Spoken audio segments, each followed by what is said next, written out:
Pretty sound advice in this day and age when you're using weapons with multiple repeating firepower and you're low on ammunition.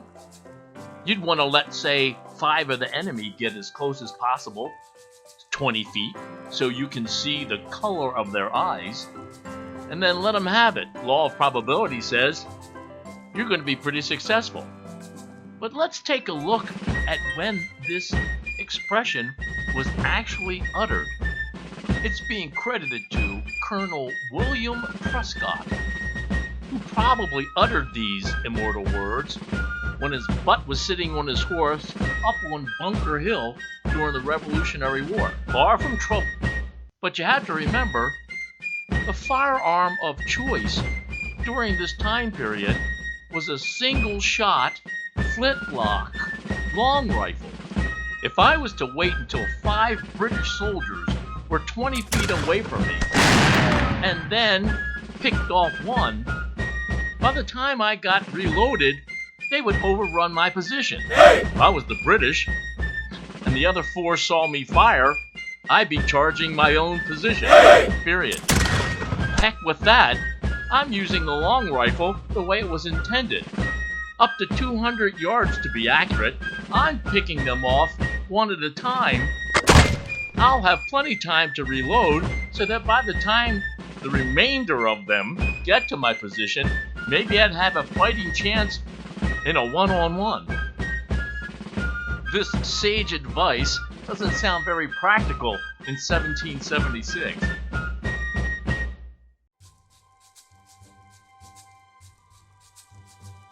Well, I don't know about you, but I don't remember the last time anybody gave me a horse, or that a horse ever gave me a gift. The proverb, which states, "Don't question the value of a gift," refers to the practice of evaluating the age of a horse by looking at its teeth. Well, if that's the case, then the horse itself must be a gift. And if that is so, then I beg to differ that this proverb is a lot older than it appears. As a matter of fact, I think it goes all the way back to the Trojan War, where once the Greeks gave the Trojans the proverbial horse, they must have stood outside the walls of the city and yelled, "Don't look a gift horse in the mouth!" Because when you get right down to it and you think about it, if the Trojans would have looked inside the horse's mouth, or in any other orifice, they would have seen the Greeks, and the jig would have been up.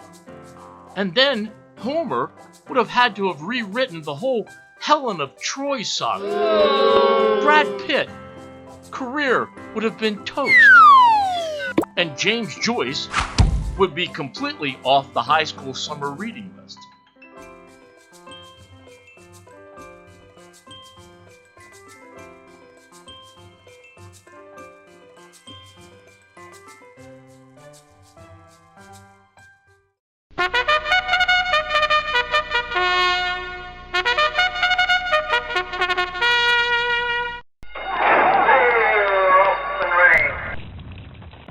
Our next proverb has a racing connotation to it. It basically means, if you want the truth of a subject, don't get secondhand information from the jockeys. Go directly to the source. Go to the one who's actually running the race. I guess this explains why I have such bad luck at the track. I mean, unless you have Mr. Ed living behind you in the barn. Hello, I'm Mr. Ed. No horse has ever said anything to me. A horse is a horse, of course, and no one can talk to a horse, of course. That is, of course, unless the horse is the famous Mr. Ed. I admire Benjamin Franklin for his intelligence and for what he did for this country, but in this situation, I think he got it all wrong. I mean, unless they changed economic standards in the last 300 years, when I go to work and they pay me, I earn that money. It doesn't make any difference if I put it in a bank. I mean, I'm saving a penny if I put it in a bank, but I don't earn it by putting it in a bank. I mean, even if I turn around and I give the penny away or I buy something with it, I'm a penny poorer, but I still earned the penny. Well, even if the bank doubled my penny via interest rates, which is hard to conceive. There's no bank in the world gives you 100% interest rates, not in my lifetime.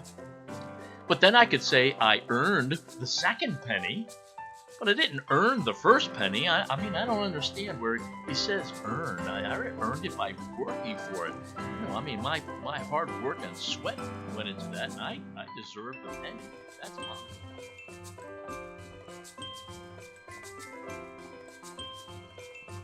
Your first reaction to this is, come again? You don't hear this much nowadays, but a century ago, this was very popular. Let me rephrase this proverb for you. Don't teach a fish to swim. Don't teach a bird to fly. Ooh, now you get it. Yes, it was a proverb for admonishing the younger generation, not to instruct the older generation in things they already knew. But sucking eggs? Armed with this conundrum, I did a little research and came up with this very interesting article from 1873 entitled Pristine Proverbs Prepared for Precocious Pupils, which may shed a little light on the subject. And it reads, teach not the parent's mother to extract the embryo juices of an egg by suction. That good old lady can the feat enact, quite irrespective of your kind instruction. Ah, I can see it all now. Little Johnny's in school, being taught this very proverb by his teacher. Armed with this knowledge at the end of the school day, he rushes home.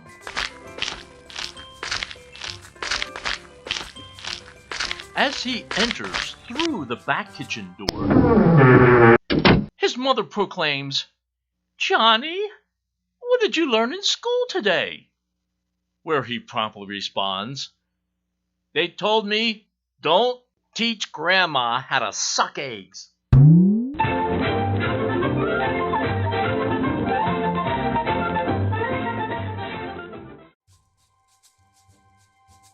Oh, I can hear you now. I know what that means. Yeah, okay. So it means don't gossip. Don't tell tales. Don't give out information before it's time. That's all well and good. But what does that have to do about keeping a cat in a bag? Would it be that if you let him out, he would go start gossiping? Usually, if you keep them in the bag is when they make the most noise. Or is it that if you let the rumor out, the offended party would go berserk and start screaming like a cat in a bag? Yeah, I know, none of these scenarios seems feasible. Well, how about this? How about if you let the rumor out, it'll fly down the street like a cat just let out of the bag? Would you believe that there's not a consensus among any of the experts on any of these explanations? Well, all but one, and this seems to be the most practical, and it has to do with pirates.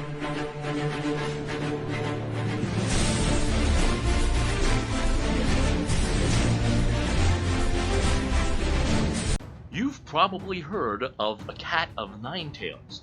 If not, it was a nasty little leather whip used as far back as the age of Rome to dish out punishment.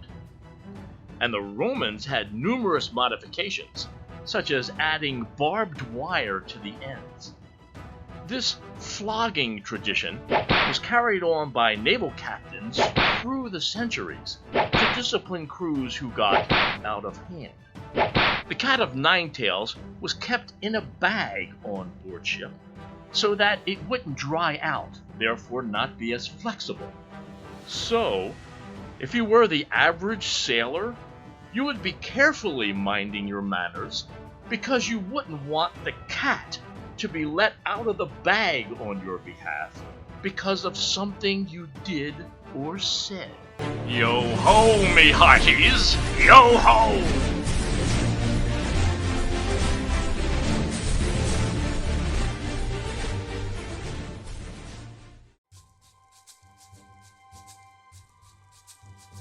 I'll let you think about this one for a while.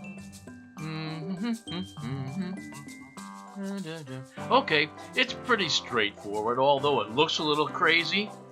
It basically means that if you're going to miss something, even by the narrowest of margins, it's a miss.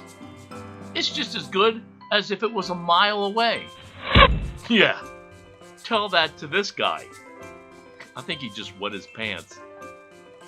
On the opposite end of the spectrum comes this quote, an apparent answer to the last idiom. That to me is pretty straightforward. So, I propose to have just one idiom and put them both together. Does that make sense to me? Where you would have a miss is as good as a mile unless it's close, as in horseshoes, hand grenades, and ballroom dancing. Nice shot. And now, my friends, an oldie but a goodie. A stitch in time saves nine. I always thought that it was an old sewing term, which meant if you stitched up a small hole now, you would save yourself a lot of time later by having to stitch up a larger hole if it got bigger. Well, think again. It has nothing to do with sewing. Once again, we're going back to sea. It's an old French sailing term from the 1700s. Hold on to your hats. When burying someone at sea, 9 pounds of shot was used to weigh the body sack. When the sack was stitched closed, the last stitch was passed through a body part. This kept the shroud and the body together. Otherwise, the 9 pounds of shot would be wasted. You can't make this stuff up. And that's the way the cookie crumbles. Or is it, now that I've made my bed, I have to sleep in it? Oh, I don't know. Pick one. It could be any of them.